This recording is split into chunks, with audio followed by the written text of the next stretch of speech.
Well, happy Wednesday, everybody. Thank you for joining me for today's devotion. We are in Psalm 18, the 18th chapter of the book of Psalms in your Old Testament. I hope you've enjoyed reading Psalms these nearly 4 weeks. We'll take a break starting next week and then come back to Psalms later this summer. But I wanted to share with you that I have enjoyed and gotten more out of reading Psalms this time than at any point in my life. I mean, over all the years I've been a Christian, all the years I've been a pastor and preacher, there's just been something beautiful this time as I've read, one chapter after the other, taking the time to write in my journal that God has spoken to me and shown me things. It's been special, and again, I've seen more truth and more beauty and more revelation in Psalms this time than at any point previously, and I hope you've had a similar experience. Now, Psalm 18 is one that David wrote. Our best guess, based on the content of this psalm, he probably wrote it sometime after he became king. And it's a psalm of praise and thanksgiving for the way God protected him during the years before he became king, when the previous king, King Saul, was trying to kill him. God protected him, delivered him, and then eventually made him king of Israel. And so he's giving thanks and praise to God for all of that. This is also a psalm that is a beautiful example of poetry. Remember in the beginning I said that to really interpret Psalms accurately, you have to understand that it is poetry. That it's poetry. And that you can't take all the words literally. You have to see the image of those words and what is the truth behind or intended in that image. What's the truth as things are contrasted, because it's poetry. And this psalm is a great example of that. For instance, look at verse 8. It says, and this is referring to God, David says, "Smoke went out of his nostrils and fire from his mouth devoured." So do you really think that David saw God as some animal and there was fire coming out of his mouth and smoke out of his nostrils? No, it's poetry. It's an image designed, intended to communicate truth about God's judgment toward evil. Look at verse 14. Referring to God again, "He sent out his arrows and scattered them, and lightning flashes in abundance and routed them." So did God defeat David's enemies by actually shooting bow and arrows at them and striking them with lightning? No, it's poetry. It's designed to paint the picture of God fighting on David's behalf against David's enemies. So when you keep that in mind as you read Psalms, you'll understand it. And be careful that you're not selective and you take some images, well, it's just images, and others, well, I'm going to take those as literal truth. Be careful. Understand this is poetry. Now, having said all of that, there is so much beautiful truth in this particular psalm. David describes very vividly how he felt emotionally during those days of hiding from King Saul. Look at verses 3 and following. He says, "I will call on the Lord, who is worthy to be praised, and I am saved from my enemies. The cords of death encompass me." In other words, he felt death was always close by. "And the torrents of ungodliness terrified me." These evil enemies of mine made it hard for me to be relaxed.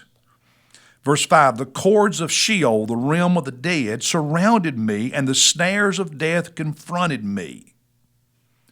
In verse 6, "In my distress." So you get this sense that during those 7, 8, 9 years David was running from and hiding from King Saul, there were many times that he felt, this could be my last day. Death was around the corner, that a sniper, an enemy soldier could spot me at any time and my life's over. Can you imagine living with that for those years? So that's what David's experience was. Now you can understand why he is so thankful when God has delivered him from all of that, and now he's king. What did David do during those difficult years? Well, a couple of things we find in this passage. One is he prayed. In verse 6, in my distress, what did he do? He said, I called upon the Lord, and I cried to my God for help. So he turned to God in prayer. That's one thing he did. Another thing David did during his difficult times was he lived righteously. We talked about that some yesterday. He lived righteously and obeyed God instead of following his flesh and giving into all of the emotions to, take revenge on Saul, to compromise. He didn't give in to any of that. He stayed devoted to God and lived righteously. You find that in verses 19 and following when he said, he brought me forth also into a broad place, and he rescued me. Why? Because he delighted in me. The Lord has rewarded me according to my righteousness. God has blessed me, rewarded me in keeping with, in accordance with my righteousness. He goes on in verse 20, according to the cleanness of my hands. He has recompensed me. There was a time David had snuck up on in a dark cave Saul and could have easily killed him, but he didn't. He kept his hands clean. He says in verse 21, for I have kept the ways of the Lord and have not wickedly departed from my God. Wow.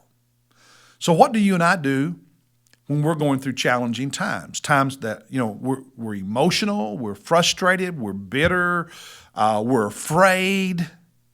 I think we can learn from David.